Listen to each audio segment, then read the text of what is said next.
বিসমিল্লাহির রহমানির রহিম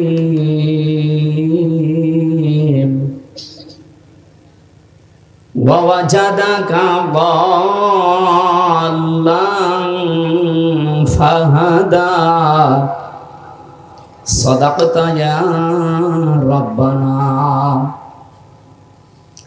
عن أبي هريرة رضي الله تعالى عنه قال قال النبي صلى الله عليه وسلم من اتبع الهدى بغير القرآن أضله الله إلى آخر الحديث رواه ابن ماجه. وقال تعالى في شان رسوله وما زادهم إلا إيمانا وتسليما اللهم صل على محمد وآله وصحبه وبارك وسلم بلغ العلا بكماله كشف الدجى بجماله حسنت جميع خصاله সাল্লু আলাইহি ওয়া আলিহি। আলহামদুলিল্লাহ। বাংলাদেশের ঐতিহ্যবাহী জেলা সাতক্ষীরা কলারোয়া থানার অন্তর্গত বড়ালী মডেল মাদ্রাসা হাফিজিয়া এতিমখানার আয়োজনে তহা হজ কাফেলার সৌজন্যে মহাবিশ্বের মহাবিশ্বয় আমাদের মালিক আমাদের মনিব মহান রব্বুল ইজ্জাত ও জালালের মুখের পবিত্র বাণী কোরআনে কারীম তাফসীরুল কোরআন মাহফিলের স্বনামধন্য সভাপতি দরুদ আর সালাম পড়ছি আমাদের নবী মানবতার মহান শিক্ষক মুহাম্মদুর রাসূলুল্লাহ সাল্লাল্লাহু আলাইহি ওয়াসাল্লামের প্রতি। আমরা কোরআনে কারীমে ৬৬৬৬টি আয়াত এটা প্রসিদ্ধ, ৬২৩৬টি আয়াত এটা বিশুদ্ধ। এর ভেতরে মাত্র একটা আয়াত পড়েছি সূরা দোহার ৭ নম্বর আয়াত। আজকের আলোচনার বিষয় হেদায়েত কি, হেদায়েত কেন, কিভাবে, হেদায়েত কারা পাবে এবং কারা হেদায়েত থেকে বঞ্চিত হবে, এই 4টা বিষয়ের উপরে কথা বলবো ইনশাআল্লাহ। আল্লাহ যেন তৌফিক দান করে। পৃথিবীর মানুষকে আল্লাহ যা দিয়েছেন, যত দয়া দিয়েছেন মানুষের উপরে, সবচাইতে বড় দয়ার প্রমাণ দিয়েছেন আল্লাহ কোরআন নাজিল করে। এই যে গত যে মাসটা চলে গেল, মাত্র 2 দিনও হয়নি, নাম কি বলেন তো? রমজান। র মিম দোয়া আলিফ নুন, আপনি একবার উচ্চারণ করলে যেহেতু কোরআনে কারিমে আছে 50টা নেকি পাবেন। জবান খুলে বলেন রমজান। পুরা কোরআনের ভেতরে আল্লাহ একটা মাসের নাম দিয়েছেন, 12টা মাসের নাম আছে, কিন্তু এভাবে রমজান মুহররম সফর এভাবে নেই। সূরা তাওবা এসেছে ইন্না ইদ্দাতাশ শুহুরি ইনদাল্লাহি 12 শাহরান ফি কিতাবিল্লাহ ইয়াওমা খালাকাস সামাওয়াতি ওয়াল আরদা ইলা আখিরি আয়াত। আল্লাহ তাআলা বলেন, আমি আসমান আর জমিন যেদিন তৈরি করি ওই দিন আমার কিতাবের ভেতরে, আল্লাহর কিতাবের নাম কি? আল কুরআন। আরো জোরে বলেন আল কুরআন। এই কোরআনে আল্লাহ 12টা মাসের নাম লিপিবদ্ধ করেছিলেন, কিন্তু নাম বলেন, একটা মাসের নাম বলেছিলেন। আবার বলেন তো কি? শাহরু রমাদান আল্লাযী উনজিলা ফীহিল কুরআন। এই সেই মাস যার নাম রমজান। এরপরে আল্লাহ দিয়েছেন আল্লাযী উনজিলা ফীহিল কুরআন, যে মাসে নাজিল হয়েছে কি? আপনি এই জন্য রমজানের সাথে সম্পৃক্ত দেখবেন 4টা জিনিস, রমজান, কোরআন, সিয়াম, তাকওয়া। একটার সাথে আরেকটা মিল করা আছে, সম্পর্কিত করা আছে, একটা বাদ দিলে আর একটা থাকে না। যেহেতু আমার রমজান কেন্দ্রিক আলোচনা না, আমরা হেদায়েত নিয়ে কথা বলবো ইনশাআল্লাহ। রমজান এসেছিল আমাদেরকে হেদায়েত দেওয়ার জন্য, তাকওয়া অর্জন করার জন্য। হুদাল লিন্নাস, এ কোরআন আমি দিয়েছি মানুষদেরকে হেদায়েত দেওয়ার জন্য। অন্য জায়গায় এসেছে হুদাল লিল মুত্তাকিন, কোরআন এসেছে মুত্তাকিদেরকে হেদায়েত দেওয়ার জন্য। আরেক জায়গায় এসেছে হুদাল লিল মুসলিমিন, কোরআন মুসলমানদেরকে হেদায়েত দেওয়ার জন্য। কথা কয় রকম পেলাম? 3 রকম। এখন ভুলে গেলে হবে? এরকম ছাত্র হলে তো সমস্যা। ক্লাস 3 পড়ে একটা ছেলে এসে বলছে, আব্বা কি হয়েছে?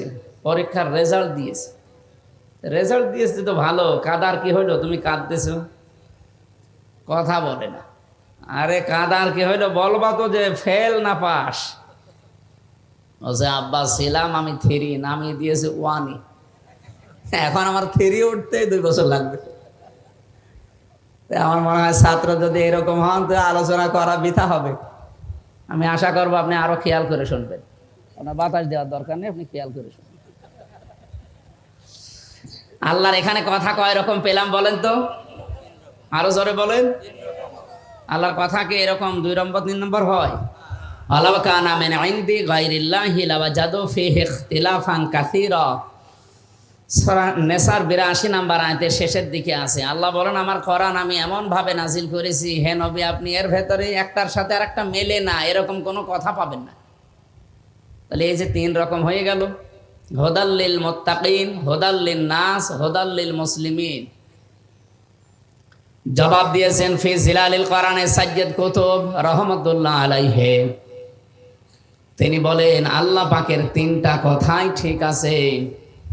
এই কোরআন থেকে পৃথিবীর সব মানুষ হেদায়েত নিতে পারবে, উপকার নিতে পারবে, কল্যাণ নিতে পারবে, সেই ক্ষমতা কোরআনের নেই, আছে।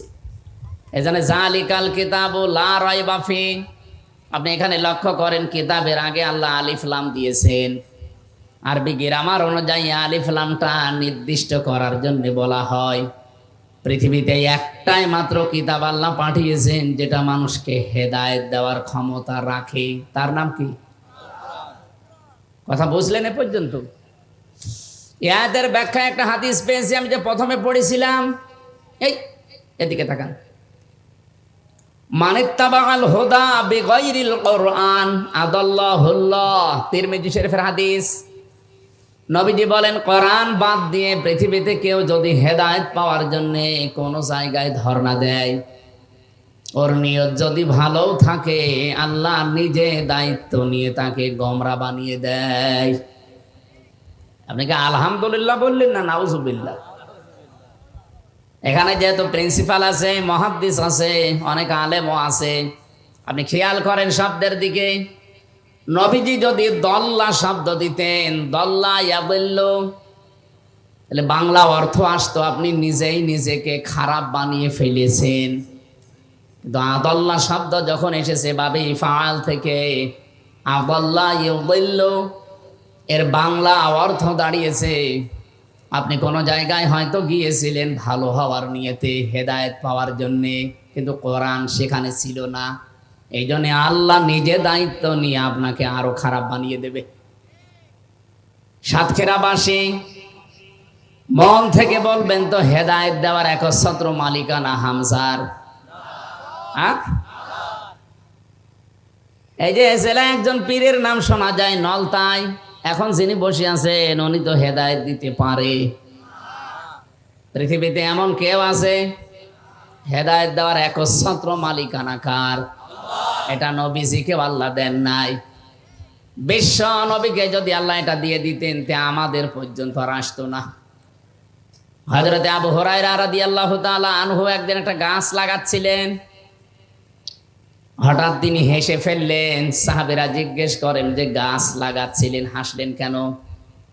হযরত আবু হুরায়রা বলেন এই কিছুক্ষণ আগে কোরআনে কারীমের সূরা কাসাস 56 নম্বর আয়াত নাযিল হয়েছে, ইন্নাকা লা তাহদি মান আহবাবতা ওয়ালাকিন্নাল্লাহা ইয়াহদি মাইয়াশা ওয়া হুয়া আ'লামু বিল মুহতাদিন।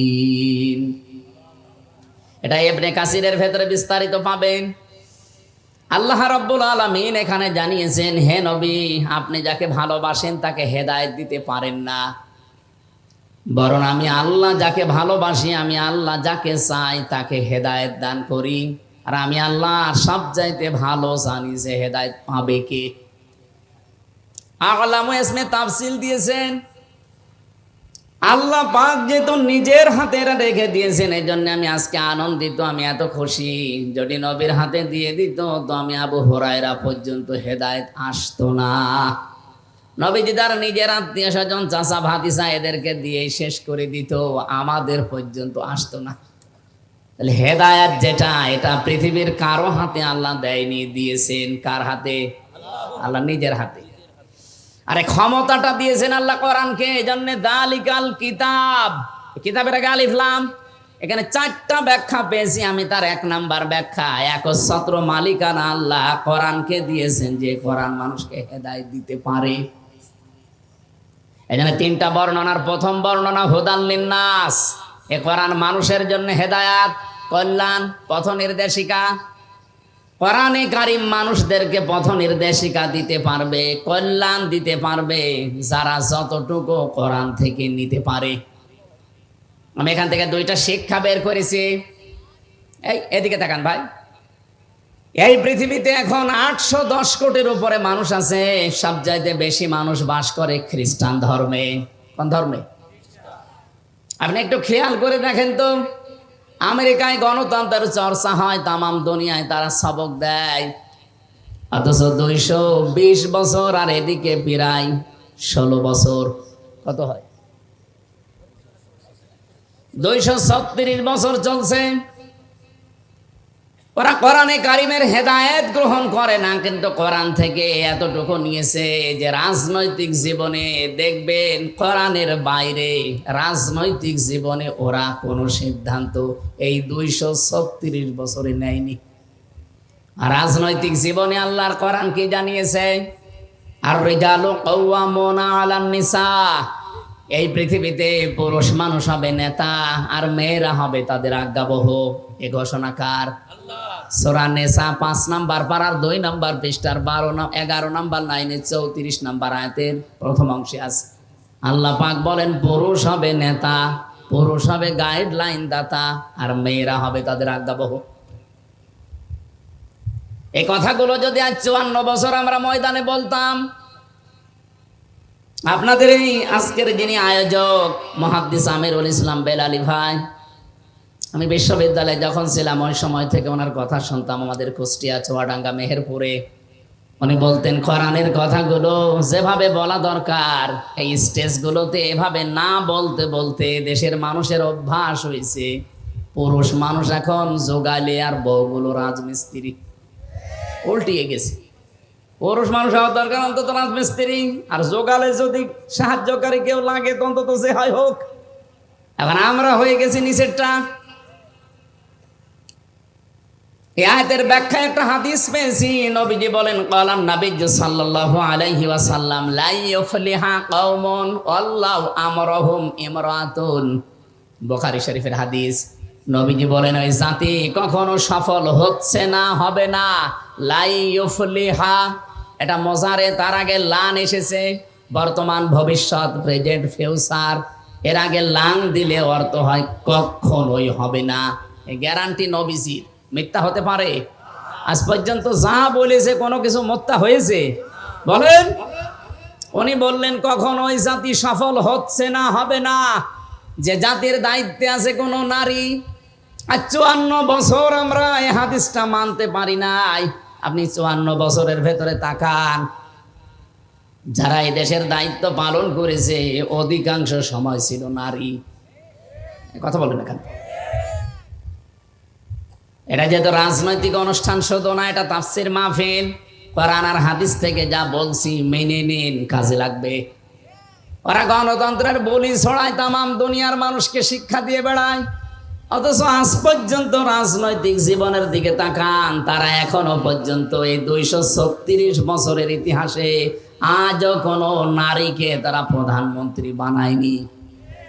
বানিয়েছে ডোনাল্ড ট্রাম্পের মতো একটা,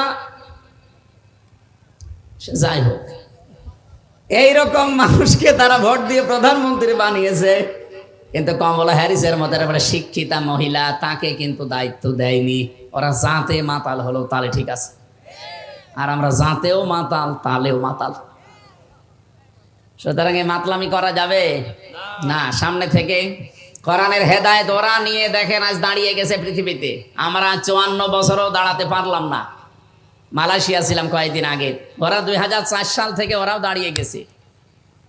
ওরা যারেই দেয় অন্তত সে পুরুষ মানুষ হোক, মাহাতির মোহাম্মদের আগে যারা ছিল, পরে যারা, সবগুলোই কিন্তু পুরুষ। কোনো মহিলাকে দায়িত্ব দেয় না। পৃথিবীর যেখানে যেখানে তাকান কোনো মহিলা নেই, পুরুষ মানুষ দায়িত্বে আছে, তারা দাঁড়িয়ে যায়। আমরা দাঁড়াতে পারি না রসুলের এই হাদিসের বাইরে যাওয়ার কারণে। আর কোরআনের হেদায়েত পৃথিবীর মানুষ যতটুকু নেবে ততটুকু উপকার পাবে। 2 নম্বরে হুদাল্লিল মুসলিমিন, মুসলমানেরা এখান থেকে উপকার পাবে। হ্যাঁ, মুসলমান যতটুকু নিয়েছে ততটুকু উপকার পায়। এ বিশ্বে আজ 100 ভাগ কোরআনের 500 আইন রাষ্ট্রীয়ভাবে কায়েম আছে। কোন দেশে আছে কিনা আমার জানা নেই। আফগানিস্তানে থাকতে পারে, সৌদি আরবে 70 ভাগ আছে, 30 ভাগ নেই। আর বাকি অন্যান্য দেশের কথা বাদ দিলাম, বাংলাদেশে আমার মনে হয় একটাও নেই। যাই আছে যেই দেশে কোরআন থেকে ওরা যতটুকু মানে ততটুকু উপকার পায়। এই যে মালয়েশিয়াতে যে বিশ্ববিদ্যালয়ে আমি ছিলাম, অন্যান্য দেশের ছাত্রছাত্রী যারা, প্রায় 120টা দেশের ছেলেমেয়েরা পড়াশোনা করে। কয়েকজনের সাথে পরিচয় হওয়ার পরে বলছে, বাংলাদেশ আর ভারতের লোক যদি এখানে না থাকে, এই যে ক্যাম্পাস আমাদের কুষ্টিয়া যে বিশ্ববিদ্যালয়ের চাইতে অন্তত 20 ডবল বড় হবে। এ বিশাল এরিয়ার ভেতরে যদি একটা মোবাইল পড়ে থাকে, সারাদিন সারা রাত পড়ে থাকলে চুরি হবে না, কেউ ধরবেও না। কিন্তু যদি বাংলাদেশ আর ভারতের কেউ পাশ দিয়ে হেঁটে যায়, ও আর পাওয়া যাবে না। মানে কি পরিচয় দেব যে বলবো যে আমার বাড়ি বাংলাদেশে? বলছে শুধু বাংলাদেশ আর ভারতের লোক যদি এর পাশ দিয়ে যায় তাহলে গায়েব হয়ে যাবে। অন্য কোন দেশের ছেলে মেয়েরা এর পাশ দিয়ে সারাদিন সারা রাত হেঁটে যাবে না, যার জিনিস তা। মুসলমানেরা ওরা এখন যখন যতটুকু নিয়েছে কোরআন থেকে হেদায়েত, ততটুকু উপকার কল্যাণ পায়। 3 নম্বরে সবচাইতে বেশি কল্যাণ উপকার পাবে কোরআন থেকে বেশি, হেদায়েত লাভ করার যোগ্য হবে তারা হুদাল্লিল মুত্তাকিন, যারা মুত্তাকি। কি এখানে হুদান শব্দটা হাদিন ইসমে ফাইল, ইসমে ফাইল থেকে যদি আসে ইউফিদ মানা ইসমে ফাইল। ইসমে ফাইল অর্থ দেয় যে 4টা বিষয় আমি আয়াতের ভেতরে নোট করতে পেরেছিলাম তাফসীর থেকে। মুত্তাকিদেরকে আল্লাহ কোরআনের মাধ্যমে হেদায়েত দান করবে। এখন মুত্তাকি যদি আপনি না হতে পারেন, পরিপূর্ণ কোরআনের হেদায়েত আপনার দ্বারা পাওয়া সম্ভব না। মুত্তাকি কাকে বলে? হেদায়েত পেয়ে মানুষ যে মুত্তাকি হবে, এ মুত্তাকি কাকে বলে? যে চলে গেল রমজান, আমরা মুত্তাকি হওয়ার জন্যই পেয়েছিলাম, কিন্তু হতে পারিনি। কারণ 4টা বিষয় যদি কেউ না মানে, সে কোরআন থেকে হেদায়েত নিয়ে মুত্তাকি হতে পারবে না। এদিকে তাকান, এতদিন যেভাবে শুনেছেন ওইভাবে না। তাকওয়া 4টা জিনিসকে বলা হয়। আমার মতো জব্বা গায়ে দিলে, সুন্দর টুপি মাথায় দিয়ে, হাতে কোরআন শরীফ নিয়ে, তাসবিহ নিয়ে, পাগড়ি মাথায় দিয়ে আসলে মুত্তাকি হয়ে যাবে। এটা হচ্ছে লিবাসুল উলামা বলা হয়। আমরা শুধু লিবাস কেন্দ্রিক মুত্তাকি বুঝি বাংলাদেশ, ভারত আর পাকিস্তানে, কিন্তু তাকওয়া যেটা যেটা অর্জন করার জন্য 4টা বিষয় মাস্ট বি, লাগবেই। 1 নাম্বার আল খাউফ মিনাল জালিল, আল্লাহকে যেভাবে না দেখে আপনি বিশ্বাস করেন, ওইভাবে না দেখে ভয় করা লাগবে। 2 নম্বরে আল আমালু বিত তানজিল, কোরআন কেন্দ্রিক দুনিয়ায় আমল করা লাগবে। ও সাতক্ষীরাবাসী, আর একটু খেয়াল করে বলেন তো, কোরআনের আমল কয়টা? 500। কয়টা? এখানে শুধু আমার মনে হয় আলেমরা ছাড়া আমরা যারা আছি 500 না 5টাও বলতে পারবো না। অথচ কোরআনের আমল যদি আপনি করেন, আপনি মুত্তাকি হবেন। এর নাম তাকওয়া। 3 নম্বরে আল কিনায়াতু বিল কলিল, অল্পে তুষ্ট থাকা লাগবে। এই অভ্যাসটা আজ আমাদের ভেতরে নেই। এই 54 বছরে যারা দায়িত্বে ছিল, অল্পে তুষ্ট থাকা লাগবে। গুণ যদি আমরা অর্জন করতে পারতাম, এই দেশ মালয়েশিয়ার মতো দাঁড়িয়ে যেত, দুর্নীতি হতো না। ওই দেশে আমি আর যাই পেয়েছি না পেয়েছি, একটা জিনিস আমার খুব ভালো লেগেছে, ওখানে যদি কেউ খাদ্যে ভেজাল দেয়, যদি খাদ্যে ঔষধ মেশায়, ফরমালিন দেয়, যদি ধরা পড়ে কোনো বিচার নেই, সঙ্গে সঙ্গে মেরে ফেলবে। অথচ বাংলাদেশে এই যে আব্দুল জব্বার মন্ডল, আমার কুষ্টিয়া বিশ্ববিদ্যালয়ের বড় ভাই, উনি ম্যাজিস্ট্রেট। ঢাকাতে দেখতেছি বিভিন্ন দোকানে, এই যে সারা রমজান গেল দেখলাম, ধরছে, ধরার পরে উনি জরিমানা দিচ্ছে অথবা জেল ডেকে দিচ্ছে, জেলে যাচ্ছে। কি হচ্ছে, 2 মাস 3 মাস 5 মাস পরে বের হয়ে যা খরচ হয়েছিল 10 ডবল আবার তুলতেছে।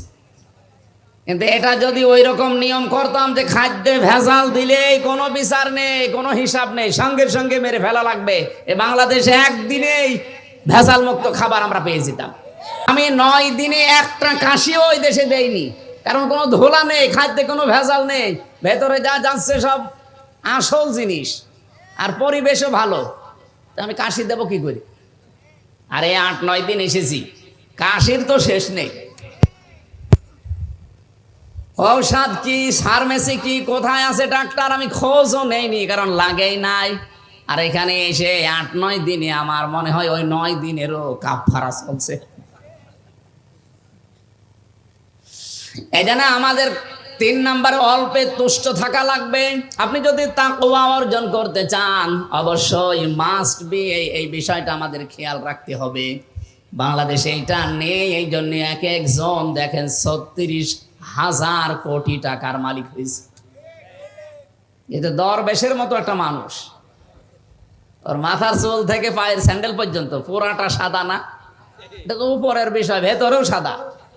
এইরকম মানুষ ও যদি 36,000 কোটি টাকা চুরি করে, এ সাতক্ষীরার কেউ এক জায়গায় বসে বসে যদি গণনা করেন হাত দিয়ে, আপনার হাত ব্যথা হয়ে যাবে। 36 টাকা না, 36,000 কোটি টাকা। অল্পে তুষ্ট হতে পারে না একটা মানুষের চলতে কয় টাকা লাগে? আমি বাইরের যতগুলো দেশ এবার ভ্রমণ করেছি, Singapore, Thailand, Indonesia, Malaysia, Dubai, এরপরে এই যে বাহরাইন, সৌদি আরব, আমেরিকা, যতগুলো দেশ আমারে নিয়ে গেল, যেখানে যায় দেখি 2-3 জন শয়তানের সাথে দেখা। মানে ওরা ওই সাহেব পাড়া বানিয়েছে, বেগম পাড়া বানিয়েছে, কিন্তু ওখানে থাকতে পারে না, ভয়তে থাকে সব হোটেলে।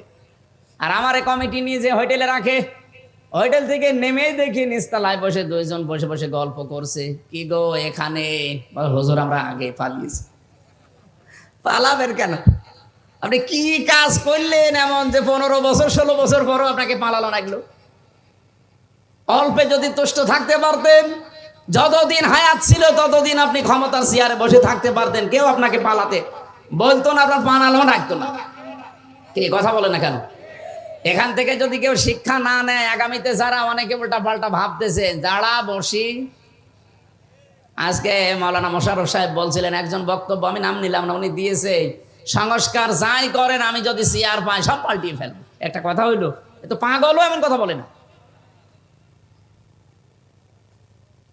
সেদিন জয়পুরহাটে একজন বলছিল, 15 বছর তো কোরআনের মাহফিল করতে গিয়ে অনেকে অনুমতি দিয়েছে, আমরা যদি চেয়ার পাই অনুমতি দেব না। আরে ভাই, আপনি এরকম পাগলামি করলেন কি করে? এ কথা বলতেন অন্তত চেয়ারে বসে বলতেন। যা বলে দিলেন, এ দেশের মানুষ তো সব বুঝে ফেলেছে যে আপনি কি করবেন। একজনের শুনলাম 620টা বাড়ি। বাড়ি আপনার লাগে কত? 620টা বাড়ি বানিয়েছেন, অথচ একটা বাড়িতেও এখন থাকতে পারেন না, থাকেন হোটেলে। আমার মনে হয় 7 মাস যদি থাকতে পারতো আরো 120টা বানিয়ে ফেলতো। এই কথা বলেন না কেন? এই জন্য তাকওয়া অর্জন করতে হলে যে যা করছে করুক, অন্তত আমরা অল্পে তুষ্ট থাকা লাগবে। এই মন মানসিকতা তৈরি করেন। 4 নম্বরে ওয়ালিস্তিদাদু লিয়াউমির রাহি, আখিরাতের পুঁজি তৈরি করার জন্য সচেষ্ট থাকতে হবে। কি কথা বুঝতেছেন? আমি যে এখনই চোখ বন্ধ হয়ে যাই, এখনই যদি আল্লাহর নবীর সামনে অথবা মহান আল্লাহর সামনে আমাকে দাঁড় করানো হয়, আমার যে জীবন আমি পার করলাম এইটা নিয়ে বিশাল জীবন পার হওয়া যাবে তো? এই টেন্ডেন্সি যতদিন পর্যন্ত মানুষের ভেতরে বদ্ধমূল না হবে 100 ভাগ, ওই মানুষের জীবন পরিচ্ছন্ন হওয়া, তাকে মুত্তাকি হওয়া সম্ভব না। খলিফাতুল মুসলিমিন হযরত ওমর রাদিয়াল্লাহু তাআলা আনহু তিনি হিসাব করছিলেন। হঠাৎ করে দেশের প্রধান বিচারপতি হযরতে আলী রাদিয়াল্লাহু তাআলা আনহু আসলেন তার দরবারে। সালাম দেওয়ার পরে হযরতে খলিফা জিজ্ঞাসা করে, প্রধান বিচারপতি সাহেব, আপনি এসেছেন নিজের ব্যক্তিগত কোনো কাজে নাকি রাষ্ট্রের কাজে? যেহেতু আমি দেশের প্রেসিডেন্ট আর আপনি দেশের প্রধান বিচারপতি, তাহলে অবশ্যই রাষ্ট্রের কোনো কাজে আসবেন। হযরতে আলী ডাক দিয়ে বলে, খলিফা না, আমি এসেছি আমার পারিবারিক একটা জিনিসের সমাধান নেওয়ার জন্যে। হযরত ওমর যে হিসাব করছিলেন সঙ্গে সঙ্গে বাতিটা লিভিয়ে দিলেন। মনের ভেতরে একটু দুঃখ লেগেছে প্রধান বিচারপতির, কি আমি দেশের প্রধান দায়িত্বে আছি, আমি এসেছি এই দেশের রাষ্ট্রপ্রধানের কাছে, উনি আমার সম্মানে বাতি যা ছিল আরো জ্বালিয়ে দেবে না, যেটা জ্বালানো ছিল ওইটাও লিভিয়ে দিল আমার মুখের উপরে, আমার সরাসরি অপমান। হযরত ওমর বিষয়টা টের পেয়ে বললেন, প্রধান বিচারপতি আলী, আমি কিন্তু প্রথমে আপনাকে জিজ্ঞাসা করেছিলাম যে আপনি এসেছেন রাষ্ট্রের কাজে না ব্যক্তিগত কাজে। আপনি নিজেই বললেন যে আমি ব্যক্তিগত কাজে এসেছি। আমি তো হিসাব করছিলাম রাষ্ট্রের, জনগণের টাকায় দিয়ে এই যে তেল কেনা, এটা আমি জনগণের হিসাব করছিলাম। আপনি এসেছেন আপনার পারিবারিক জীবনের বিষয় নিয়ে কথা বলতে। আমি যদি এখন জনগণের এই টাকা দিয়ে কেনা তেল পোড়াতেই থাকি আর আপনার সাথে পারিবারিক জীবন নিয়ে কথা বলি, এটা তো আমানতের খেয়ানত হয়ে যাবে, কিয়ামতের দিন আমি ধরা খেয়ে যাব। হযরত ওমর বলেন, হযরতে আলী বলেন, কথা শোনার পরে ওমরের প্রতি যে রাগ ছিল, রাগ তো মিটে গেছে, শ্রদ্ধা ভক্তি আমার আরো বেড়ে গেল। আমি এখান থেকে একটা শিক্ষা পেয়েছি। এই বাংলাদেশে 1628 জন মানুষ দায়িত্বে ছিল। এই মানুষগুলো যদি হযরতে ওমরের এই টেন্ডেন্সি নিয়ে বাংলাদেশটা চালাতো, আল্লাহর কসম এই দেশটা 16 দিনেই দাঁড়িয়ে যেত। শুধু পোশাকে আশাকে আমাদের এই দেশে বাংলাদেশ, ভারত, পাকিস্তানে তাকওয়া আমরা মনে করি যে বিশাল তাকওয়াবান বুজুর্গ হয়ে গেছে, বিশাল মুত্তাকি। মুত্তাকি তো হওয়া লাগবে অন্তর থেকে। এই চারটা বিষয় যত বেশি আপনার ভেতরে পাওয়া যাবে যে আমি আখিরাতের জন্য সচেষ্ট হয়ে গেছি, আমার জবাবদিহিমূলক আচরণ তৈরি করা লাগবে, আপনি মনে করবেন আল্লাহর দরবারে সব চাইতে বেশি সম্মান আপনার। ইন্না আকরামাকুম ইনদাল্লাহি আতকাকুম। তার জীবনীতে পড়ছিলাম, এই যে আখিরাতের পুঁজি তৈরি করা, রাসূলের সামনে নিজের জীবন, আল্লাহর সামনে নিজের জীবন, আমি যে হিসাব দেওয়া লাগবে আমার, এই কথাটা যত বেশি বদ্ধমূল হবে আপনার ভেতরে, আপনার জীবন তত বেশি পরিষ্কার হবে। এটা হযরত ওমরের জীবন থেকে পেয়েছি। হযরত ওমর তার সন্তানটা ভর্তি করে দিলেন মাদ্রাসায়, আব্দুল্লাহ ইবনে ওমর রাদিয়াল্লাহু তাআলা আনহুমা। ওই মাদ্রাসায় পড়ছিল হযরতে হুসাইন, প্রধান বিচারপতির ছেলে, হযরতে আলীর ছেলে। বারবার টেবিলের ওপর থেকে কলম ফেলে দেয়, বলে তুলে দাও।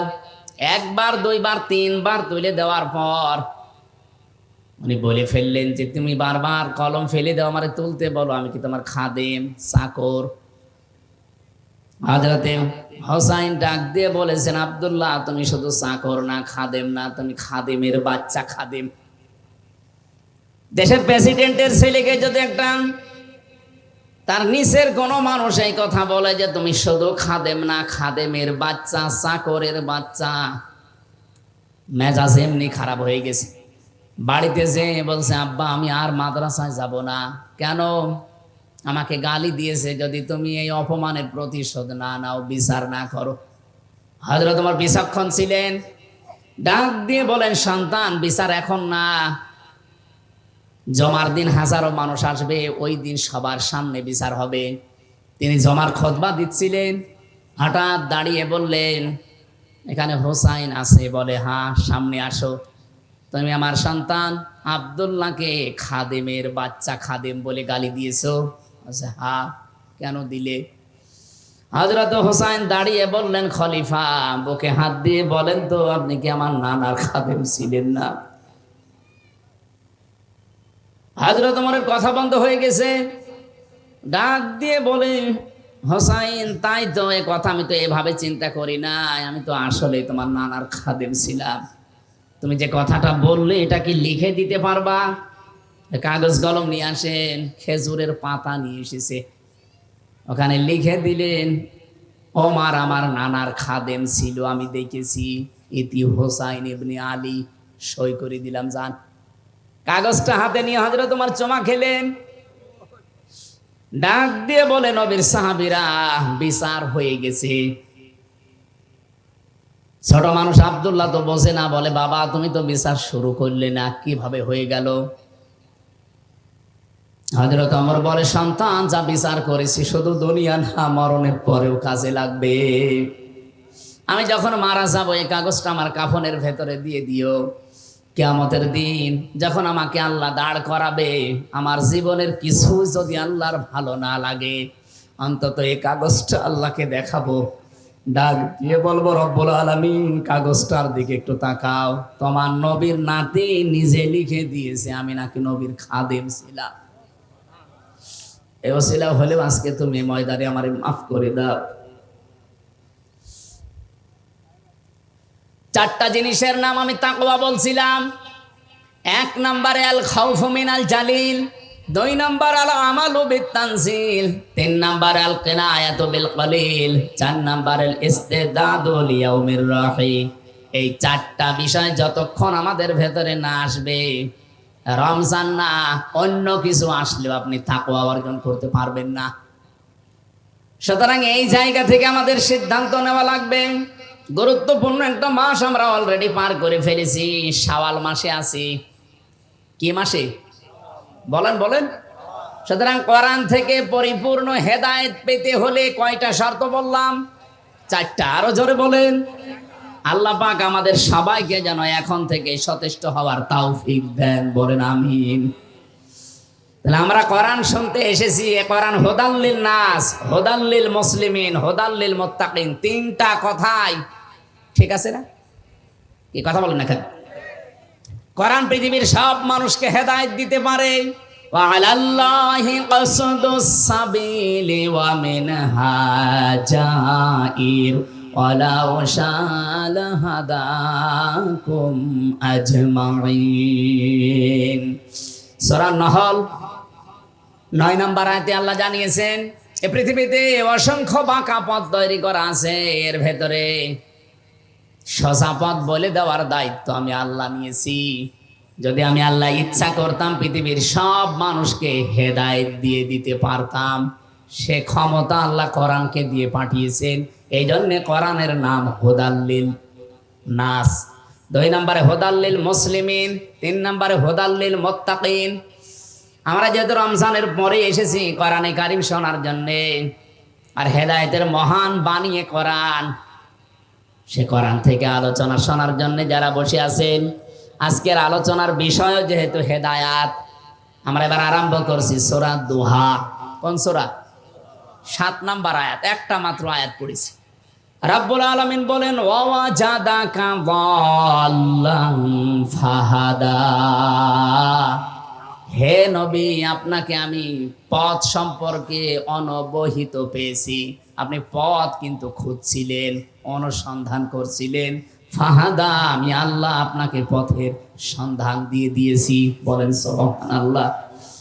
কোন আয়াতের তাফসীর যদি পড়তে হয়, করতে হয়, শোনাতে হয়, এর মূল নীতি আছে 13টা। উসুলে তাফসীরের যে মূল নীতিগুলো আমরা পেয়েছি, তার আগের আয়াত পরের আয়াত, বা আগের সূরা পরের সূরার সাথে রিলেটেড কি আছে, সম্পর্ক কি আছে, এটা আগে জানা লাগে। আপনি এর আগে সূরা লাইলের ভেতরে দেখবেন আল্লাহ রাব্বুল আলামিন হেদায়েতের ব্যাপারে কথা বলতে গিয়ে জানিয়েছেন, ইন্না আলাইনা লাল হুদা ওয়া ইন্না লানা লাল আখিরাতা ওয়াল উলা। বলেন আল্লাহু আকবার।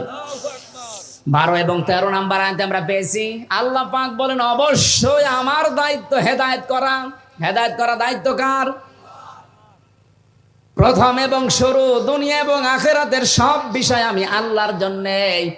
তাহলে হেদায়েত দেওয়ার মালিক যেহেতু আল্লাহ, বিশ্ব নবীকে আল্লাহ পাক জানিয়েছেন আপনি কিন্তু পথ সম্পর্কে অনবহিত ছিলেন, পথ আপনি খোঁজ করছিলেন যে হেদায়েতের পথ কোনটা।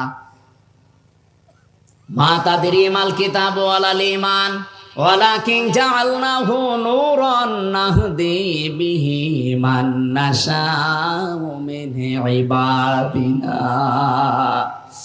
হে নবী, আপনি ঈমান কি কিতাব কি কিছুই জানতেন না, আমি আল্লাহ আপনাকে জানিয়েছি।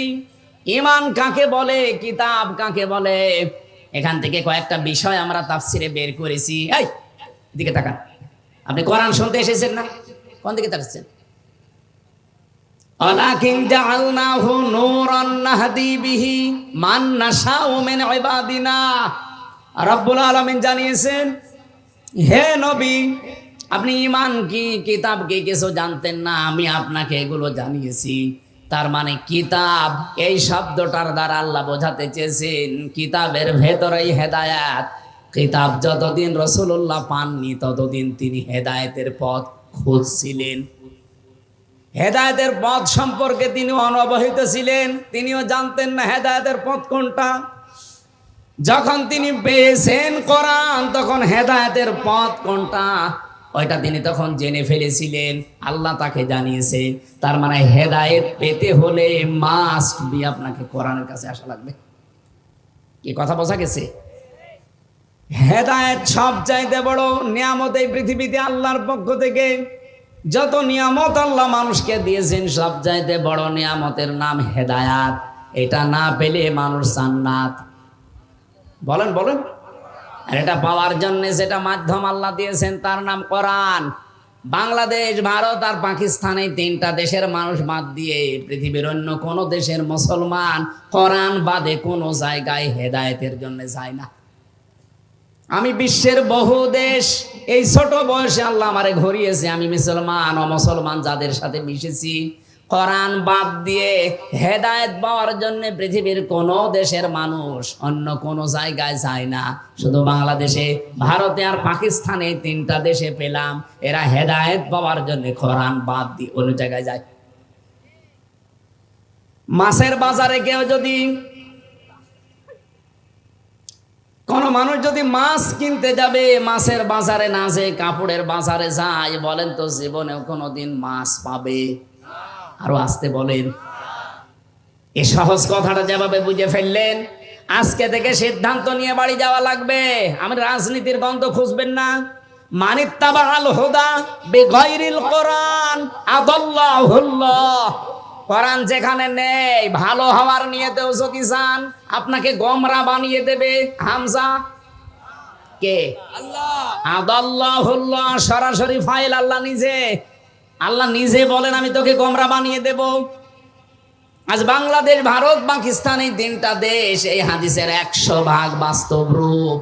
এদেশের মানুষ কোরআন বাদ দিয়ে হেদায়েতের জন্য যায়, এজন্য আগে যা ভালো ছিল আরো খারাপ হয়। আমার কুষ্টিয়া লালনের মাজারে যারা যান, ভালো হওয়ার নিয়তে যান, খারাপ হওয়ার নিয়তে কেউ এই সাতক্ষীরা, যশোর, খুলনা থেকে কেউ যায় না। যারা যায় এই খান জাহানের মাজারে যারা যায়, এই যে বাগেরহাটের মানুষ বসে আছে, কেউ খারাপ হওয়ার নিয়তে যায় না। কিন্তু যাওয়ার পরে দেখে কোরআন সেখানে নেই, কোরআনের নিয়ম নীতি নেই। এই জন্য মানুষ ভালো হওয়ার নিয়তে গেলেও আরো খারাপ হয়। কি কথা বলেন এখানে? বাংলাদেশে একটাই মাত্র জায়গা আছে নিরাপদে গাঁজা খাওয়া যায়, লালনের মাজার। আরো পুলিশ পাহারা দিয়ে খাওয়ায়। গাঁজা খাওয়ার জন্য মানুষকে আমরা দেখেছি, তাদেরকে ধরে জেলে দেওয়া হয়। আমার সাথে নিচতলায় একজন ছিল গাঁজাখোর, ও দেখি গাঁজার গাছ লাগিয়েছে ভেতরে। জেলার একদিন এসে বলছে, তোরে পুলিশ ধরে দিয়েছে জেলখানায় গাঁজা খাওয়ার জন্য, আর ভেতরে এসে তুই গাঁজার গাছ লাগালি, পেলি কোথায়? বলছে স্যার, আমাকে কোর্টে নিয়ে গিয়েছিল মামলার হাজিরা দিতে, আমারও তো বন্ধু বান্ধব আছে, আসার সময় ওরা গাঁজার পোটলা দিয়েছিল, ওই একটা নিয়ে গাঁজার বীজ, ওইটা আমি মুখের ভেতরে নিয়েছিলাম। জেলখানায় ঢোকাতে হলে, বের করতে হলে মেশিনে তুলে স্ক্যান করে পুরা শরীর, এমন জায়গায় রেখেছি মেশিনে ধরা পড়েনি। ভেতরে আসার পরে বোতলের মুখ কেটে ওর উপরে মাটি দিয়ে এই গাজার বীজগুলো দিয়ে পানি দিয়েছি, 2 মাসে দেখেন কত বড় হয়েছে। জেলার হিন্দু তো দেবদুলাল, ও ডাক দিয়ে বলছে, এই তোরা আমি কোথায় দেব, তোরা তো এখন স্বর্গে দেওয়া লাগবে। পৃথিবীতে একটাই মাত্র জায়গা আমার মনে হয় আছে, যেটা বাংলাদেশের কুষ্টিয়ার লালনের মাজার, যেখানে পুলিশ পাহারা দিয়ে আরো গাঁজা খাওয়ায়, অথচ মানুষ সেখানে যায়, কেউ খারাপের নিয়তে যায় না, সব ভালো হওয়ার নিয়তেই যাচ্ছে। ভালো হচ্ছে না খারাপ হচ্ছে? আমি এখান থেকে যেটা বলতে চাই, বারবার আমি সেই গোড়ায় আসতেছি এ কারণে যে আজকে থেকে শুধু এখানে আসা না, সিদ্ধান্ত নেওয়া লাগবে কঠিন ভাবে। কোরআন যেখানে নেই, ওই দরবার যদি আমার বাবাও তৈরি করে, ওই দরবারে আমি নেই, কারণ ওখানে থাকলে আমাকে খারাপ বানাবে কে? কি আমার বাবা খারাপ বানাবে? বলেন বলেন, কে? 48,000-এর উপরে দেশে দরবার চলছে, বিভিন্ন নাম নিয়ে এগুলো চালাচ্ছে, কিন্তু বাস্তবতা এইটাই, কোরআন নেই। এই জন্য হাজারো মানুষ সেখানে যাওয়ার পরে ভালো হওয়ার পরিবর্তে আরো খারাপ হয়ে যাচ্ছে। আপনারা যখন সিদ্ধান্ত নিয়েই ফেলেছেন যে কোরআন যেখানে নেই ওখানে আমি আর যাব না, বাংলাদেশে যেই দলের কর্মসূচিতে কোরআন নেই, ওই দলের প্রতিষ্ঠাতা যদি আমার বাবাও হয়, আমি ওই দলে আর নেই। এটা অত জোরে বলার দরকার নেই, দিনকাল এখনো ভালো না, একটু আসতে বলে। এটা মানা যাবে? কারা কারা সত্যিই মানবেন আজকে থেকে? তারা হাত তুলবেন। এই আন্দাজ হাত তুলবেন ভাই, দেখেন তো হাত তোলেনি কে? আজকে ধরা পড়ে গেছে। দেখেন হাত তোলে নাকি, আশপাশে তাকান তো। মাহফিল সাকসেস হয়ে গেছে, আলহামদুলিল্লাহ। এখন যদি সব বাড়ি চলে যান কোনো অসুবিধা নেই, যান বাড়ি চলে যান। কারণ কোরআন যেই দলে নেই, যেই দলের কর্মসূচিতে কোরআন নেই, ওই দল যদি আমার বাবাও তৈরি করে, আমি ওখানে থাকলে আমাকে খারাপ বানাবে কে? আল্লাহ। আমার হয়তো নিয়ত ভালো আছে যে আমি ভালো হব, কিন্তু আমাকে ভালো থাকতে দেবে? আমাকে ভালো থাকতে দেবে না কে? দেখেছেন কত বড় কঠিন কথা। সিদ্ধান্ত শুধু পীরের দরবার না, রাজনৈতিক দলগুলোকেও বলছি, বাঁচতে চান, কোরআন নেই, ওই দলে থাকবেন না। এই কথা বলে না কেন? হযরত জুনদুব রাদিয়াল্লাহু তাআলা আনহু থেকে বর্ণিত, এই যে সূরার নামকরণের ভেতর আমি পেয়েছি সূরা দোহা। বিশ্ব নবীর কাছে প্রায় কেউ লিখেছে 17 দিন, কেউ লিখেছে 20 দিন, কেউ লিখেছে 40 দিন। ওহি আসা বন্ধ হয়ে গিয়েছিল, তিনি অসুস্থ ছিলেন। একবার তিনি ইনশাআল্লাহ শব্দটা বলেননি। রব্বুল আলামিন সূরা কাহফের 34 নম্বর আয়াত নাযিল করে তাকে আল্লাহ ধমকের সুরে বলেছিলেন, ওয়ালা তাকুলান্না লিশাইইন ইন্নী ফাইলুম যালিকা গাদা ইল্লা আইয়াশা আল্লাহ। বলেন আল্লাহু আকবার। হ্যাঁ নবী, আপনি আগামীকালের জন্য কোনো কাজের ইরাদা যদি করেন, ইনশাআল্লাহ আগে বলবেন। এখান থেকে উম্মতের জন্য শিক্ষা, আগামীতে যাই করা লাগবে শব্দ প্রথম চয়েস করা লাগবে কি? আরো জোরে বলেন। এই 15.5 বছর এই শব্দটা ছিল না কি? তারা বিভিন্ন উন্নয়নমূলক কাজের আঞ্জাম দিয়েছে, বিভিন্ন কাজ কারবার যাই করেছে, কোনোদিন ইনশাআল্লাহ এটা আমি শুনিনি। কারণ তাদের ভয় ছিল যদি ইনশাআল্লাহ বলা হয় দাদা বাবুরা রাগ করতে পারে। আল্লাহ আমাদেরকে হাতে ধরে বাঁচিয়েছে। ডক্টর মোহাম্মদ ইউনূস এখন যে পলিসিগুলো হাতে নিয়েছে, এই 54 বছরও আমার মনে হয় আমি যতটুকু অ্যানালাইসিস করেছি, যতটুকু পড়াশোনা আছে আমার, এ দেশটা দাঁড়িয়ে যেত শুধু দাদাদের কারণে দাঁড়ায়নি। যেহেতু পাশেই মনে হয় দাদারা আছে, আপনাদের মতো এত বড় নিকৃষ্ট প্রতিবেশী পৃথিবীর ইতিহাসে কোনো দেশ পায়নি। আন্তর্জাতিক মিডিয়াগুলো আজ রিপোর্ট দিচ্ছে আপনাদের সাথে কোনো একটা দেশের মিল নেই। পাকিস্তানের তো দা কুমড়ার সম্পর্ক, আফগানিস্তানের সাথে একটা চিকন বর্ডার আছে, তাও তাদের সাথে মিল নেই। মালদ্বীপের সাথে মিল নেই, ভুটানের সাথেও মিল নেই, মায়ানমারের সাথেও মিল নেই, সিরিয়ার সাথে তো নেই। বাংলাদেশের সাথে মিল ছিল, কন্যা নেই, মিল নেই। আপনারা যা করছেন, প্রতিবেশী এ কাজ করে না। আল্লাহর ঘরগুলো একটা একটা করে ভেঙে ফেলছেন আর বলছেন এখানে 500 বছর আগে এখানে মন্দির ছিল। পৃথিবীর মানুষেরা মাটির নিচে তেল পায়, গ্যাস পায়, সোনা পায়, রূপা পায়, আর এই কুলাঙ্গাররা মাটির নিচে শুধু মন্দির পায়, তাও যেখানে সেখানে না, যেখানে মসজিদ আছে ওই জায়গায় পায়।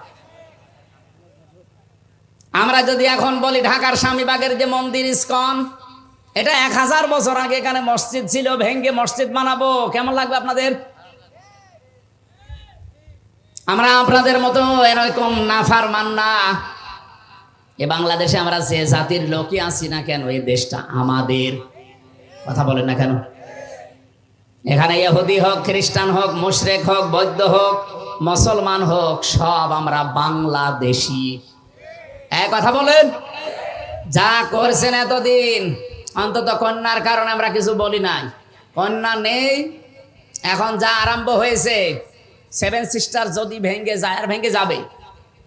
নবীজির হাদিস নেই যে টুকরা টুকরা হবে, কোরআনের গায়ে যারাই হাত দেবে। এর আগে যারাই হাত দিয়েছিল, আপনি তাকান রাশিয়ার দিকে 12 টুকরা হয়ে গিয়েছিল।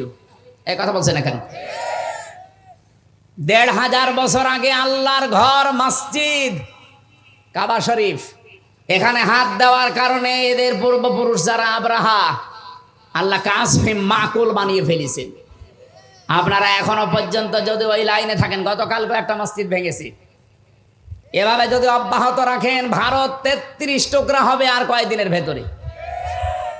পৃথিবীর মানচিত্রে এখন 257টা রাষ্ট্র, আর এই 7টা যদি ভেঙে 7 সিস্টার 7টা রাষ্ট্র হয়, কত হবে? হ্যাঁ, 7টা বেড়ে যাবে না? আর আমরা মনে হয় এগুলো যদি আমাদের হক, তো এগুলো যদি আমরা পেয়ে যাই, মালয়েশিয়ার চাইতে আমাদের এই দেশ আরো বড় হয়ে যাবে ইনশাআল্লাহ। আর সেদিকে এগিয়ে যাচ্ছে। ভয় দেখিয়েছিল আমাদের যে না খাওয়িয়ে মারবে, এমন অবস্থা করেছে ওরা। এখন এই যে বিভিন্ন বর্ডার আছে না, পেঁয়াজ আলু পচে পচে নষ্ট হয়, আর গালি দেয় দাদারে। ডক্টর মোহাম্মদ ইউনূস, ওনার মাথা না একটা ম্যাগনেট। দেখেছেন কোন জায়গায় কি করেছে? এগুলোর একটা নিয়ম আছে। আমি আয়াতের ব্যাখ্যায় পড়েছি, এই জন্য যাবো ওইদিকে। হযরত মুসা আলাইহিস সালামের জামানার কথা বলছি, আমি তাফসীর থেকে যেগুলো পড়েছি সেইগুলো বলছি। হযরত মুসা আলাইহিস সালামের জামানার কথা। মুসা নবী আলাইহিস সালামকে আল্লাহ রাব্বুল আলামিন 23 বছর পর্যন্ত ফেরাউনের বাড়িতে লালন পালন করেছিলেন। কত বছর? 23 বছর পর্যন্ত যারা লালন পালন করলেন, এই লোকটা আল্লাহর নবী আলাইহিস সালাম 23 বছর একটা অন্যায়, একটা অপমান, একটা অন্যায় অবৈধ কাজের দিকে খেয়াল করে পুরা ফেরাউনের তক্তকে নড়িয়ে দিয়েছিলেন। আপনি তাকান, এই 2024-এ যারা জীবন দিয়ে গেল, এদেরও কিন্তু ঠিক এইরকমই বয়স। 5 বছর 6 বছরের ছেলে মেয়েরা ক্লাসে যায়, ওখান থেকে যারা ইন্টারে পড়ে, খুব বেশি হলেও যারা অনার্সে মাস্টার্সে পড়ে, তাদের বয়স দেখবেন 22-23-এর ভেতরে। এক কথা বলেন এখানে। কিছুই বলি না 18 বছরে আমরা হঠাৎ করে দেখলাম এই 23 বছর 22 বছরের ছেলে মেয়েরা কি এমন অদৃশ্য, কি এমন পেয়েছে, একটা অন্যায় এই শব্দটা সামনে নিয়ে তারা আন্দোলন আরম্ভ করেছিল। মুসা আলাইহিস সালামের সূরা কসসের তাফসীরে পড়েছি, পৃথিবীতে কোন স্বৈরাচার জালেম এদেরকে যদি কেউ হটাতে চায়, সর্বপ্রথম 1 নম্বরে যে কাজটা করা লাগবে, তার নাম জ্ঞান অর্জন করা লাগবে।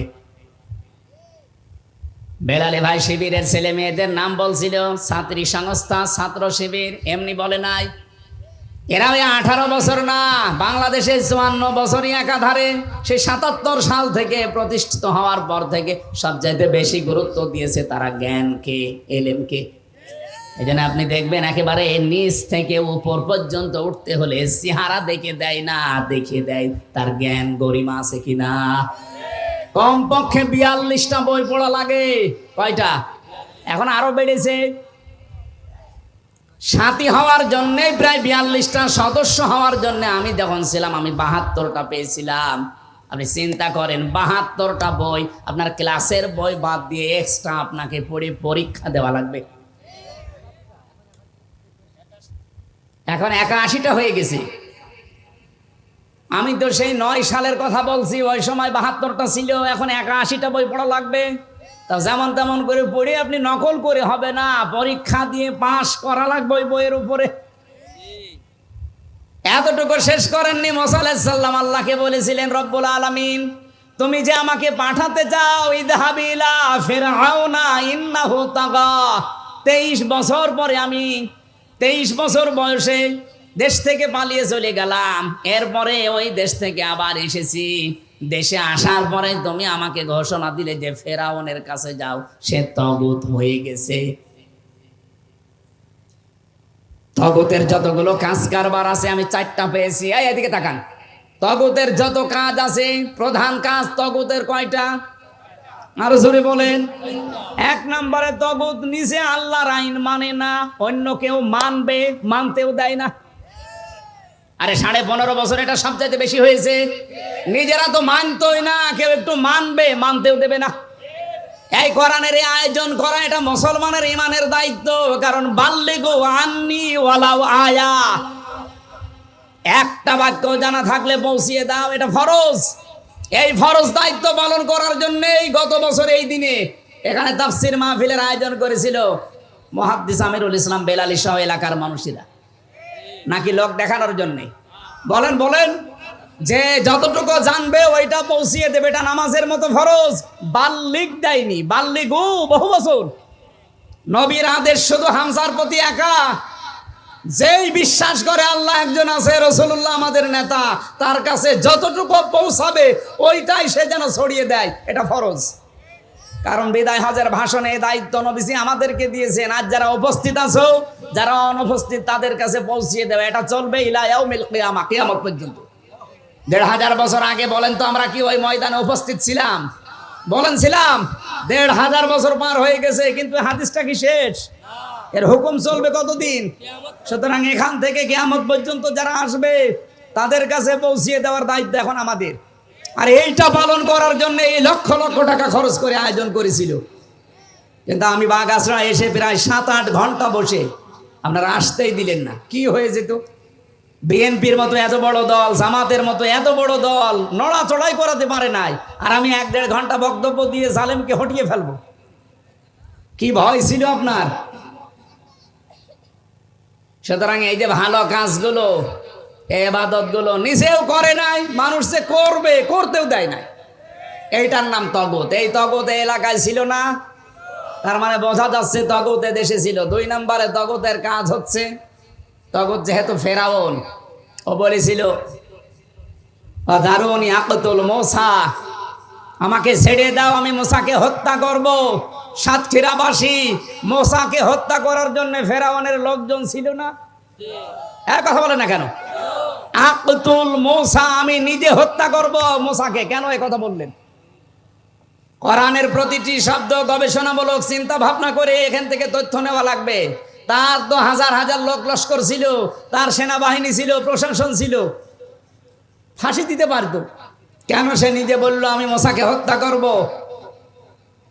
আইয়ুবাদদিলা দীনাকুম, আমি আশঙ্কা করছি, ইন্নী আখাফু আইয়ুবাদদিলা দীনাকুম আও আইয়ুযহিরা ফিল আরদিল ফাসাদ, সে আমার রাষ্ট্রের নিয়ম নীতি পাল্টিয়ে দেবে। এই পৃথিবীতে যে সমস্ত স্বৈরাচার সরকার বিদায় নিয়েছে, তাদের আচরণ এই ছিল, তারা যেই দেখতো যে আমার রাষ্ট্রের বিধান যারা পাল্টাতে পারে তাদেরকে আমি নিজে হাতে হত্যা করব। এ বাংলাদেশে এরকম একটা ঘটনা ঘটেছে মেজর বজলুল হুদার ক্ষেত্রে। এই কথা বলেন না কেন? যারা এ কাজ করেছিল, আমি তখন নিজে জেলে ছিলাম, নিজে ওই জল্লাদ আমারে বলছিল। মারা গেছে লোকটা, ওই যে শাহজাহান, প্রথম দিন যে তার সাথে আমার দেখা। স্বৈর শাসকের বিরুদ্ধে ও যখনই টের পায় যে না এটা একটু ঝামেলা হতে পারে, তখন আর তারা জীবিত রাখে না। তার বাংলাদেশে উৎকৃষ্ট উদাহরণ শহীদ মীর কাশেম আলী। আপনি কি মনে করেন উনি শুধু জামাত ইসলাম করতো, উনি শুধু বিএনপি করতো, এই জন্য ওনারে মেরে ফেলা হয়েছে? না, ওনার মাথা ছিল না, ওনার মাথা ছিল একটা ম্যাগনেট। ইসলামী অর্থনীতিকে পৃথিবীতে প্রতিষ্ঠা করার জন্য যত চতুর্মুখী কাজের আঞ্জাম দিয়েছে এ বাংলাদেশ আজ 54 বছরে এর মধ্যে এরকম আঞ্জাম কেউ দিতে পারে না। অথচ লোকটাকে যাদের ইশারা হোক দুনিয়া থেকে বিদায় করে দিলেন। এরকম মীর কাশেম আলী 100 বছর আর একটা তৈরি হবে? যা তৈরি হয় সব খালি খাই করে। আর উনি শুধু দিয়েছে এক কথা বলেন না কেন? একটা জিনিস কবরে নিয়ে গেছে, তার তৈরি করা যত কিছু এখন লক্ষ লক্ষ মানুষের কর্মসংস্থান তৈরি হয়েছে। আপনি ফতোয়াবাজি করেন, আপনি কি বানিয়েছেন? সেই ইসলামী ব্যাংক বানিয়েছে, ইবনে সিনা বানিয়েছে, ইসলামী ব্যাংক হাসপাতাল বানিয়েছে। আপনি চট্টগ্রাম বিভাগে যান, বান্দরবন, খাগড়াছড়ি, ওদিকে সিলেট, মৌলভীবাজার, যত কিছু দেখবেন হাজার হাজার লক্ষ লক্ষ মানুষের জন্য তার যে অবদান। আমার নিজে কারারক্ষী এসে বলছিল, কুতুব ভাই, যে হামজা ভাই এই লোকটার যেদিন ফাঁসি হবে সেই দিন আমি নিজে, আমারে বলছে এনারে প্রস্তুতি নিতে বলো। আমি যে বললাম যে স্যার আপনার আর বেশি সময় নেই, মাত্র 3 ঘন্টা আছে, আপনি সেজে গুজে প্রস্তুতি নেন, জল্লাদ চলে আসবে। উনি আমারে বলছে এখনো 3 ঘন্টা, আমি 2 ঘন্টা ঘুমালাম, তুমি আমারে 1 ঘন্টা আগে ডাক দিও। দেখলাম ঠিক উনি ঘুমিয়ে গেছে। 1 ঘন্টা আগে ডাকলাম, ঘুম থেকে উঠে উনি গোসল করলেন, ওযু করার পরে এশার নামাজ শেষ করলেন। আমারে বলছে, কুতুব ভাই আমি রেডি আছি, আপনি জল্লাদকে ডাক দেন। মনে হচ্ছে উনি শ্বশুর বাড়ি যাবে। আমারও দায়িত্ব ছিল এই লোকটা। আমারে বলছে, হামজা ভাই আমি ওই দিন থেকে এখনো পর্যন্ত মিলাতে পারি না যে ওনার 3 ঘন্টা পরে ফাঁসি, ওনার ছেলে ব্যারিস্টার আরমান গুম হয়ে আছে, ওনার স্ত্রী হাসপাতালের বেডে, ওনার লক্ষ লক্ষ দলীয় লোকজন সব পালিয়ে বেড়াচ্ছে জেলখানায়, তো ওনার ঘুম আসলো কি করে? আমি বললাম, কুতুব ভাই আপনি বসেন না, আমি বুঝে ফেলেছি। সূরা হামিম সেজদার 30 নম্বর আয়াত আমারে 1500 বছর আগে জানিয়েছে। ইন্নাল্লাযীনা ক্বালু রাব্বুনাল্লাহ সুম্মা ইসতাকামু তাতানাজ্জালু আলাইহিমুল মালাইকা। রব্বুল আলামিন বলেন, অবশ্যই যারা এই কথা বলতে পারে আমাদের রব আল্লাহ, আর এর উপরে টিকে থাকে, তাতানাজ্জালু আলাইহিমুল মালাইকা। আল্লাহ কিন্তু তাতানাজ্জালু এটা মজারে দিয়েছেন, বর্তমান, ভবিষ্যৎ, প্রেজেন্ট, ফিউচার। মালাকুন না দিয়ে মালাইকা বহু বচন দিয়েছেন। আল্লাহ পাক বলেন তাদের জন্য আমি আল্লাহ ফেরেশতা, লক্ষ লক্ষ ফেরেশতা নাজিল করছি, করব। সুতরাং এই আয়াত 1500 বছর আগে নাজিল হওয়া হলেও এর বিধান কিয়ামত পর্যন্ত থাকবে না? থাকবে না? ফেরেশতারা এসে কি বলে? আল্লাহ তাখাফু ওয়ালা তাহজানু, কোনো ভয় নেই, কোনো চিন্তা নেই। কিসের ভয় নেই, কিসের চিন্তা নেই? তোমার চিন্তা হয় যে তোমার এতগুলো মানুষ কাজ করে তোমার প্রতিষ্ঠানে, তাদের কি হবে? তোমার ছেলে আরমান ব্যারিস্টার, একজন সাধারণ ছেলে না, ব্যারিস্টার, সে গুম হয়ে আছে। তোমার স্ত্রী হাসপাতালের বেডে এখন কাতরাচ্ছে মরণের যন্ত্রণায়। তোমার দলীয় লোকজন সব পালিয়ে বেড়ায়। তুমি এখনই যদি ফাঁসির মঞ্চে চলে যাতে তোমার কি হবে, এই চিন্তা, এই ভয় আসতে পারে। এই জন্য ফেরেশতারা কানের কাছে এসে বলে, আল্লাহর বান্দা ভয় পাবেন না, সবগুলোর দায়িত্ব আল্লাহ নিজে নিয়ে নিয়েছে। ব্যারিস্টার আরমানের দায়িত্ব আল্লাহ নিয়েছিল, এটা তার বাবার কানে ফেরেশতারা শুনিয়েছে, এই কারণে সে এখনো বেঁচে আছে। নাই তো যে জায়গায় ছিল, আমি মাত্র 10 দিন ছিলাম আয়না ঘরে, তাও মিনিটাই। আমাদের তো সাধারণভাবে রেখেছিল, তাই আমার 9 দিন মনে হচ্ছে 9 বছর গেছে, আর ওনারে 9 বছর। এদিকে 3.5 হাত, এদিকে 1.5 হাত, সামনে টয়লেট দেওয়া, তাও কোনো দরজা নেই, কোনো দেওয়ালও নেই, ওদের সামনে বসে বসে টয়লেট করা লাগে। এইভাবে হাত বেঁধে দেয় চেয়ারে। আমি নিজে দেখেছি, আমার সামনে নিয়ে গেছে একজনের, আমারও মাটির নিচে নিয়েছিল, হাত পা বেঁধে, চোখ বেঁধে। আমার চেয়ারে বসায়নি, কিন্তু আমার আগে যারে নিয়েছিল ছাত্র দলের একজনকে, সে বলছিল যে আমার চেয়ারে বসিয়েছে, এই হাতের সাথে আর পায়ের সাথে ক্লিপ লাগিয়ে দেয়, এই গলার সাথে বেল্ট বেঁধে দেয়, একবার শুধু সুইচ টিপ দেয়, 1 মিনিটে 120 বার ঘোরে। আপনার মাথার মগজ সব এলোমেলো হয়ে যাবে, 1 মিনিট পরে মনে হবে আমি 10টা দুনিয়া দেখতে পাচ্ছি। টয়লেট করার জন্য 24 ঘন্টায় মাত্র 1.5-2 মিনিট সময় দিত। 1.5-2 মিনিটে মানুষের টয়লেট হয়?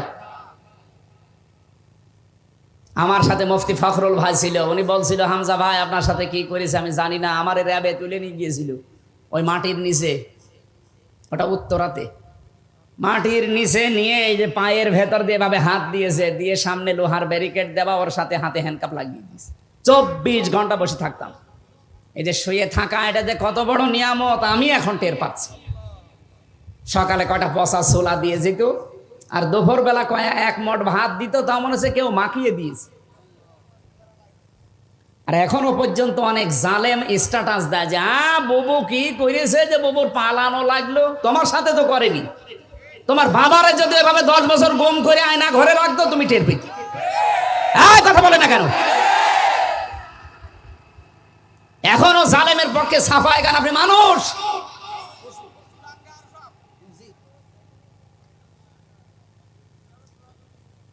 বেলালি ভাই বলছিল না যে ওদের বিচার না হওয়া পর্যন্ত ওদের নির্বাচনে আসা। কিসের নির্বাচন? নির্বাচনই হয় দেশে যাইছি, আগে ওদের বিচার পুরাটা হবে তারপরে। আমি ভিকটিম তো, আমি নিজে দেখেছি যা করেছে। আমার মা মাতালি তুলে গালি দিত। আরে ভাই আমি নাই দোষ করেছে, আমারে আপনি মারেন, আমার চোখ বেঁধে রেখেছিল, টাঙিয়ে রেখেছিল, যা করেন করেন। আমার মা কি করেছে? আমার মায়ের বাবা তুলে গালি দিলেন আপনি। মাথা থেকে পা পর্যন্ত একটা চুল পরিমাণ জায়গা আমার বাকি নেই যেখানে টর্চার করে নাই, মানসিক এবং শারীরিক। আমি একটা সাধারণ মামলার আসামি, আর আমারে ফাঁসির কন্ডেম সেলের ভেতরে রেখে 24 ঘন্টা তালা লাগানো। মনে হচ্ছে আমি কি করেছি, অথচ ফাঁসির আসামি ওখানে রাখা হয়, যারা মার্ডার মামলার আসামি তাদের। আর আমার মতো একটা কি বলবো মূল্যচুরি মামলাও না, আমার সন্দেহ ভাজন ভাবে ধরেছিল যে হতে পারে। তাই যদি 3 বছর যায়, যাদের ভিডিও ফুটেজ আছে 2724 জন মানুষকে আপনি 24 সালে মেরে ফেলেছেন।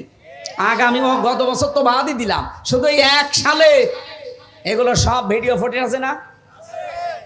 যিনি হুকুম দিয়েছেন অবশ্যই তাকে এর দায়ভার নেওয়া লাগবে। আমার একটা ঠনকো মামলায় যদি 3 বছর জেল হয়, 2732 জন মানুষ মামলার মার্ডার মামলার আসামি, কতবার তারে ফাঁসি দেওয়া যায় বলে? আয়না ঘরে রাখার দরকার নেই, প্রত্যেকবার ফাঁসি দেবে না জীবিত করবেন, আবার ফাঁসি দেবে, কিয়ামত পর্যন্ত চলবে। আর এখনো পর্যন্ত লজ্জা শরম থাকলে মানুষের কথা বলে যে আমি পাশে আসি, চট করে ঢুকে পড়বো। আপনি মানুষ, বিবেকের ধারণায় তো লজ্জায় মরে যাওয়ার কথা, এ কথা বলে না কেন? আমি হালকা পাতলা পেয়েছি, তাই যদি আমার এমন রাগ হয়, তাহলে ব্যারিস্টার আরমানের সামনেও যদি পড়ে, ওরে জিন্দা খেয়ে ফেলবে না? সুতরাং যারা লাফাচ্ছেন নির্বাচন না, সংস্কার যখন আরম্ভ হয়েছে, আমরা চাই সংস্কার এদেশে 100% হওয়া লাগবে, তারপরে নির্বাচন। নাই না দিলে ওই আগের মতো আবার দিনের ভোট রাতে হয়ে যাবে। আমার 33 বছর বয়স, 92 সালে আমার জন্ম। 18 বছর থেকে যদি ভোট দিতে আরম্ভ করতাম, আমি 3 বার ভোট দিতে পারতাম, একবারও পারিনি। তার মানে দেশে নির্বাচন হয়েছে। আমি যে কথা বলতে চাচ্ছিলাম, স্বৈরাচারকে হটানোর জন্য সর্বপ্রথম কি লাগে বলেন তো? হযরতে মুসা আলাইহিস সালাম আল্লাহকে বলেছিলেন রব্বি জিদনি, বলেন না কেন? রব্বি জিদনি ইলমা, হে আল্লাহ তুমি আমার জ্ঞান বাড়িয়ে দাও। শুধু জ্ঞান থাকলে স্বৈরাচারের মোকাবেলা করা যায় না, 2 নম্বরে শক্তি লাগে। কি লাগে? আল্লাহ রাব্বুল আলামিন এইটা জানিয়েছেন, সাহস লাগবে, শক্তি লাগবে। ক্বালা রাব্বিশরাহ লি সাদরি ওয়ায়াসসিরলি আমরি ওয়াহলুল উকদাতাম মিন লিসানি ইলা আখিরি আয়া। হযরত মুসা এটা চেয়ে নিয়েছিলেন, হে আল্লাহ স্বৈরাচারের সামনে দাঁড়াতে হলে শুধু আমার জ্ঞান দিয়েই হবে না, কারণ জ্ঞানের কথা তারা বুঝবে। বলেন না কেন? না, স্বৈরাচার জ্ঞানের কথা বোঝে না। জ্ঞানের কথা যদি বুঝতো, আমাদের শিক্ষা ব্যবস্থায় তারা আলু ভাজি, ডিম ভাজি, পটল ভাজি দিত না। জ্ঞানের কথাগুলো তারা বোঝে নাই। এই জন্য আমরা এখন চাচ্ছি, যিনি আছেন 2 জন নবীর নাম তার মোহাম্মদ, ইউনুস, কয়জন? অন্তত 2 জন নবীর নাম নিয়ে আপনি বসে আছেন। শিক্ষা ব্যবস্থায় 96% মুসলমান এই দেশে। আমরা চাই 1 থেকে মাস্টার্স পর্যন্ত 100 মার্কের কোরআন আর হাদিস কম্পালসারি দেওয়া লাগবে। এটা চান না আপনারা?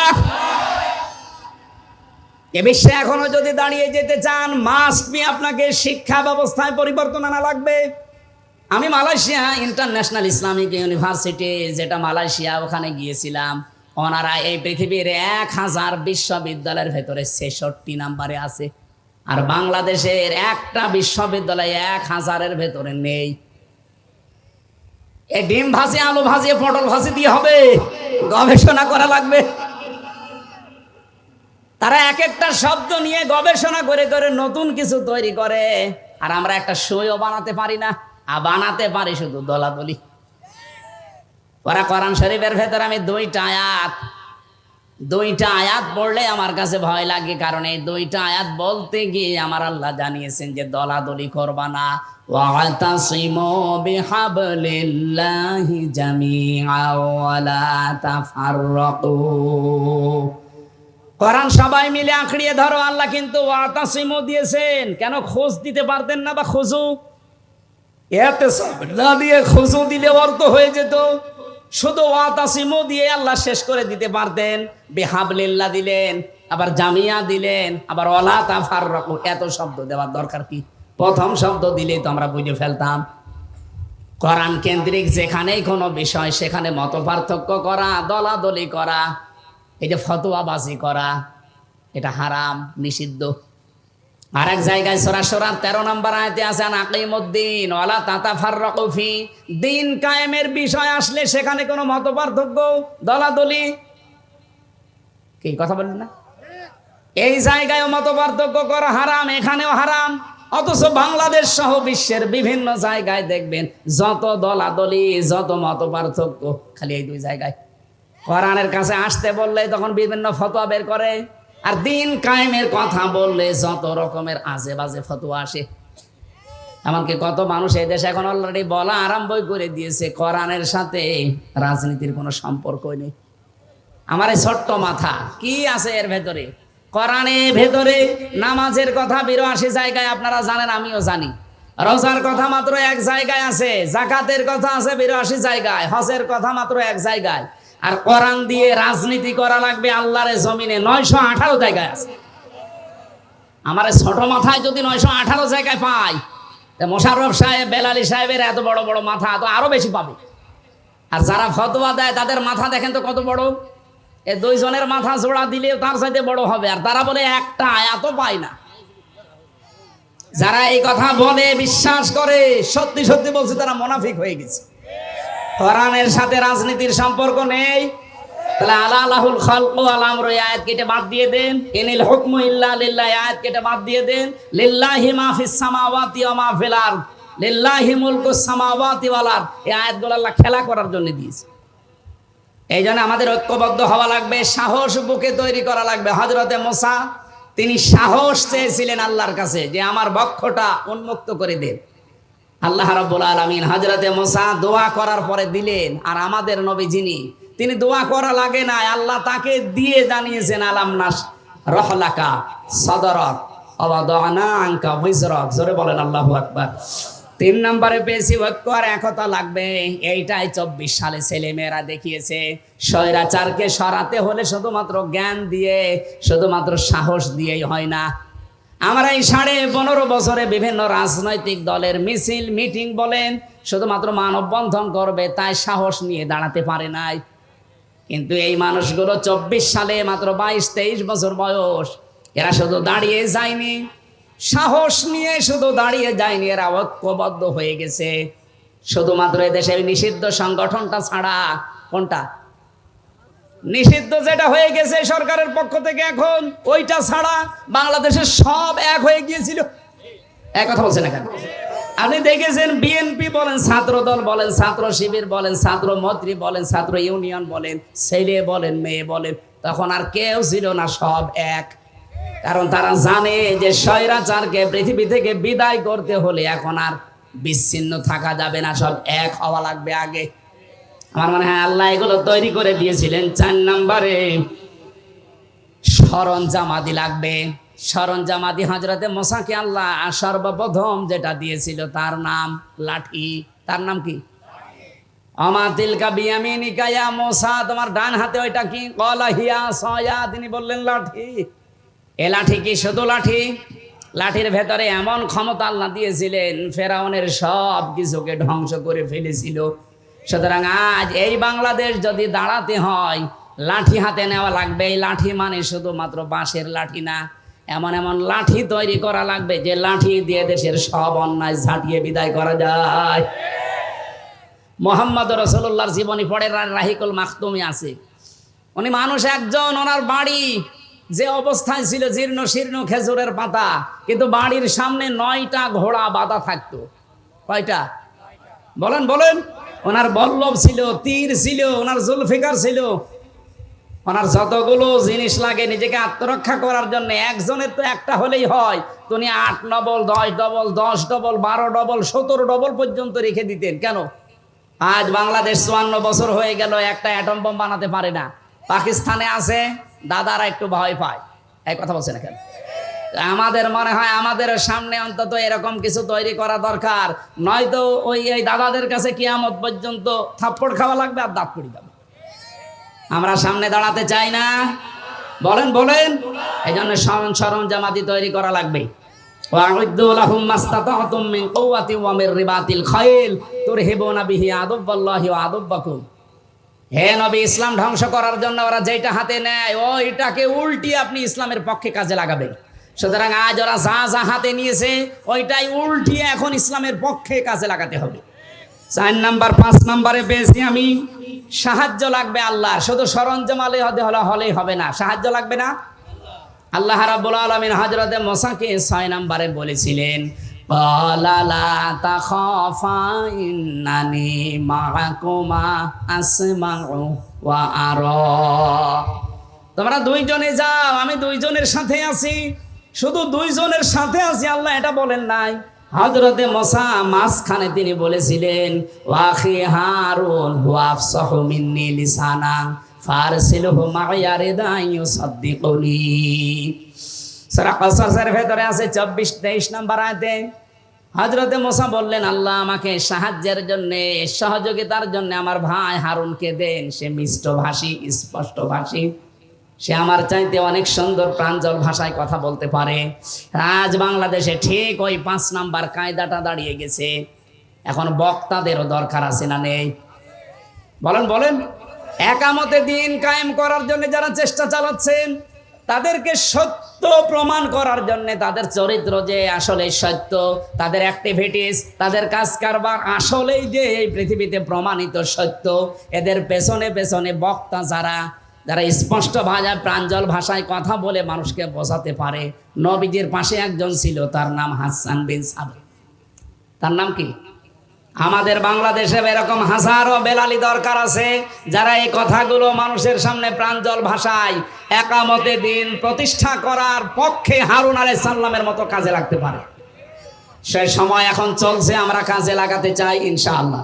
আল্লাহ পাক বলেন, মুসা ময়দানে ছেড়ে দিয়ে শুধু আমি আরশে বসে বসে তামসা দেখি না, আসমাউ ওয়া আরা, আমি সব শুনতে পাচ্ছি এবং আমি সব দেখতে পাচ্ছি। সুতরাং এখন আমাদের দেশের যে অবস্থা, এই অবস্থায় আমার আল্লাহ অবশ্যই আমাদেরকে দেখছেন। আমাদের ইখলাস, আমাদের অ্যাক্টিভিটিস, কাজ কারবার এগুলো আরো বাড়াতে হবে। মা বোনেরা যারা এসেছেন, ওয়াজাদাকা দাল্লান ফাহাদা, আমি এমনি বলি নাই। হযরতে মুসাকে আল্লাহ পাক বলেছিলেন, আসমাউ ওয়া আরা, আমি সব দেখতে পাচ্ছি এবং সব শুনতে পাচ্ছি। মুহাম্মদুর রাসূলুল্লাহকে আল্লাহ বলেছিলেন, হে রাসূল, আপনাকেও আমি দেখতে পাচ্ছি। আপনি পথ অনুসন্ধানের জন্য খোঁজ করতে আছেন, আপনি পথ সম্পর্কে অনবহিত আছেন, জ্ঞাত নেই। আপনাকে আমি পথের দিশা দিয়েছি, সেই পথের দিশা এখন সামনে আসতেছে। এই পথ পাওয়ার জন্য একটাই মাত্র মাধ্যম, পথ, তার নাম কোরআন। তার নাম কি? কোরআনের এই মাদ্রাসা আপনারা যারা প্রতিষ্ঠিত করেছেন, আল্লাহ রাব্বুল আলামিন এখান থেকে আমাদের হেদায়েতের মশাল এবং পথ যেন প্রশস্ত করে দেন, বলেন আমিন। মা বোনেরা যারা এসেছেন, আপনাদের আদর্শ বানাবেন হযরতে খাদিজাতুল কুবরা রাদিয়াল্লাহু তাআলা আনহাকে। আমি খাদিজার জীবন থেকে বলছি, জীবনে তিনি 1 ওয়াক্ত নামাজ পড়েননি, একটা রোজা রাখেননি, জীবনে একটা বারও হজ করেননি, 1 টাকা যাকাত দেননি, কোনোদিন একদিনও পর্দায় থাকেননি। কিন্তু আল্লাহ তাকে জান্নাতের সুসংবাদ দিয়েছিলেন শুধুমাত্র স্বামীর খেদমতের কারণে। আল্লাহ রাব্বুল আলামিন স্বামীর খেদমতের মাধ্যমে খাদিজাতুল কুবরার সাথে আপনাদেরও পরকালে যেন জান্নাতুল ফেরদাউসে একটা ঘর আপনাদের জন্য আল্লাহ তৈরি করে রাখেন, আমিন। আজকে অনেক রাত হয়ে গেছে, আমি আর কথা বাড়ালাম না, যতটুকু বলেছি আল্লাহ আমল করার তৌফিক দিন।